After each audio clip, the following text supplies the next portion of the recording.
കൊച്ചുകുട്ടികൾക്കെല്ലാം തന്നെ നിങ്ങൾ പയർ പതിവായിട്ട് ശീലിപ്പിച്ച് നോക്കുക.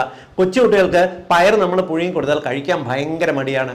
സിമ്പിളായിട്ട് കുട്ടികൾക്ക് കഴിക്കുന്ന ഇപ്പോഴത്തെ ഫാസ്റ്റ് ഫുഡ്സ് ഇല്ലേ, ബ്രെഡിനകത്തോ ഇല്ലെങ്കിൽ ചപ്പാത്തി റോളിനകത്തോ നിങ്ങൾക്ക് പയർ ഒരല്പം നിങ്ങൾ ശർക്കരയൊക്കെ ചേർത്ത് കുറച്ച് നെയ്യും കൂടെയൊക്കെ ചേർത്ത് പാകം ചെയ്ത് വെച്ച് കൊടുത്ത് നോക്കി, കുട്ടികൾ രുചിയോട് കൂടി കഴിക്കും. ഇനി ഈ ഒരു കോമ്പിനേഷൻ ഇപ്പോൾ പയറും ശർക്കരയും കോമ്പിനേഷൻ അല്ല, അല്ലെങ്കിൽ പയറും നെയ്യോ, അല്ലെങ്കിൽ കുട്ടികൾക്ക് പയറിൻ്റെ ഒപ്പം തന്നെ കുറച്ച് തേങ്ങ അരിഞ്ഞിട്ട് കുറച്ച് സവാളയും കൂടെയൊക്കെ ചേർത്തിട്ട് നിങ്ങൾ ഒരല്പം മസാല കൂടെ ചേർത്തിട്ട് കൊടുത്തു നോക്കിയേ, അതും കുട്ടികൾ ഇഷ്ടപ്പെടും. ഇങ്ങനെ നമുക്ക് പലവിധ വൈവിധ്യമാർന്ന കറികൾക്കകത്ത് നിങ്ങൾക്ക് പയർ ഇൻകോർപ്പറേറ്റ് ചെയ്ത് കൊച്ചുകുട്ടികൾക്ക് നൽകാം. കുട്ടികൾക്ക് രോഗപ്രതിരോധ ശേഷി കിട്ടും, മുതിർന്നവർക്ക് നല്ലതാണ്. ഒരല്പം പയർ നിങ്ങൾ പാകം ചെയ്ത് കഴിച്ചു നോക്കി, വളരെ പെട്ടെന്ന് വയറ് നിറഞ്ഞ ഒരു ഫുള്ളായ ഒരു ഫീൽ കിട്ടും. നിങ്ങൾക്ക് വിശന്ന് വലഞ്ഞിരിക്കുന്ന സമയത്ത് വാരി വലിച്ച് ഭക്ഷണം കഴിക്കുന്നതിന് പകരം ഒരു 2 സ്പൂണ് പയർ പാകം ചെയ്ത് പുഴുങ്ങിയത് കഴിച്ചു കഴിഞ്ഞാൽ തന്നെ നമ്മുടെ ഭയങ്കരമായിട്ടുള്ള വിശപ്പ് അങ്ങ് കുറയും. അതുകൊണ്ടാണ് നിങ്ങളിപ്പോൾ